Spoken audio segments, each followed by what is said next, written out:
नमस्कार दोस्तों, आज मैं बताऊंगी आध्यात्मिक की एक कहानी। जो नदियां सीधे समुद्र में जाकर मिलती हैं, गंगा, यमुना, सरस्वती और नर्मदा, ये सभी सर्वश्रेष्ठ नदियां हैं। जिसमें गंगा नदी ऋग्वेद स्वरूप, यमुना यजुर्वेद स्वरूप, नर्मदा सामवेद स्वरूप और सरस्वती अथर्ववेद स्वरूप है। नर्मदा जी ने अपनी योग्यता के अनुसार चाहती थी कि प्रथम श्रेणी में मुझे सर्वप्रथम स्थान मिले, और यह संभव तपस्या के द्वारा ही हो सकता था, और ये वरदान पितामह ब्रह्मा ही दे सकता था। इसके लिए नर्मदा जी ने घोर तपस्या प्रारंभ कर दी।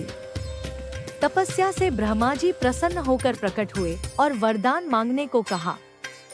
तब नर्मदा जी ने विनम्रता से कहा कि मुझे गंगा के समान सर्वश्रेष्ठ पद प्रदान कर दीजिए। तब ब्रह्मा जी ने कहा, बिटिया, हम तुमसे कुछ प्रश्न पूछते हैं, पहले उसका उत्तर दो, तब हम तुम्हारी बात सुनेंगे। तब ब्रह्मा जी ने पूछा, बताओ, भगवान पुरुषोत्तम के समान कोई और पुरुष हो सकता है? नर्मदा जी ने कहा, नहीं। ब्रह्मा जी ने पूछा, क्या सती पार्वती गौरी के समान कोई और नारी हो सकती है? नर्मदा जी ने कहा, नहीं। पुनः ब्रह्मा जी ने पूछा, काशी के समान कोई और जगह हो सकती है?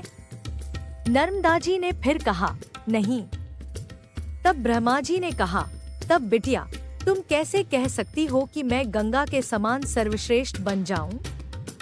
यह सुनकर नर्मदा जी चुप हो गई और मन ही मन सोचा, मैं गलत जगह फंस गई। इस बार नर्मदा जी पिता शिवजी की घोर तपस्या की, उनकी आराधना करने लगी। इनकी सेवा से संतुष्ट होकर शंकर जी उनके सम्मुख प्रकट हुए और वर मांगने को कहा।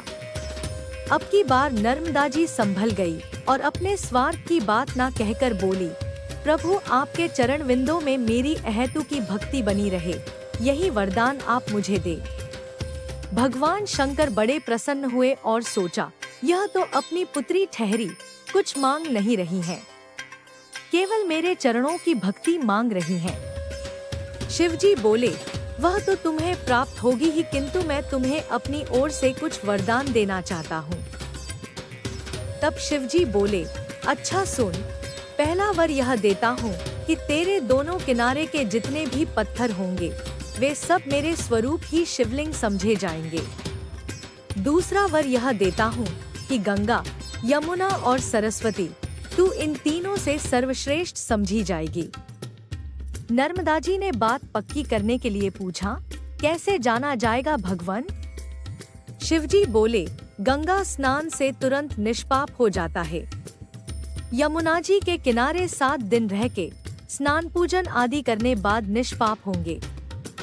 सरस्वती के किनारे 3 दिन रह के पूजा आदि करके मनुष्य निष्पाप बन सकता है, लेकिन तुम्हारे तो केवल दर्शन मात्र से ही प्राणी निष्पाप बन जाएंगे। नर्मदा जहाँ भी बहती है, जंगल में, गांव में, हर जगह वह पवित्र मानी जाती है। साथ ही काशी में आपके स्थापित नर्मदेश्वर के दर्शन से पापी भी पाप मुक्त हो जाएंगे। इन वरदानों को प्राप्त करने के बाद नर्मदा काशी से अपने घर विंध्य प्रदेश चली गई। नर्मदा जी हमेशा उल्टी दिशा में बही है, पूर्व से पश्चिम की ओर। जितने तीर्थ नर्मदा जी के तट पर स्थित हैं, उतने तीर्थ किसी भी नदी के तट पर नहीं है। इसका प्रत्येक पत्थर शंकर है। जितने पक्के घाट नर्मदा के हैं, उतने घाट किसी नदी पर नहीं है। जितने घने जंगल, वन इनके किनारे किनारे हैं, उतने कहीं नहीं है। अनादिकाल से जैसी इनकी विधिवत परिक्रमा होती है, वैसी किसी भी नदी की नहीं होती है। वायु पुराण, स्कंद पुराण में तो रेवा नर्मदा जी का एक पृथक खंड ही है। संपूर्ण देश के शिव मंदिरों में नर्मदा जी से लाए हुए शिवलिंग ही स्थापित होते हैं।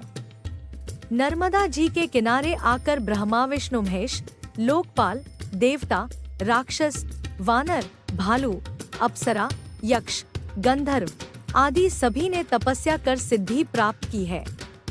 नर्मदा एक तपस्थली है, इसलिए कहा जाता है, नदी के तट पर तपस्या करनी चाहिए और गंगा के तट पर मरना चाहिए। अर्थात नर्मदा के तट पर जाकर तपस्या करो और मृत्यु के समय गंगा के तट पर आओ। वीडियो को अच्छा लगा हो तो प्लीज मेरे चैनल को सब्सक्राइब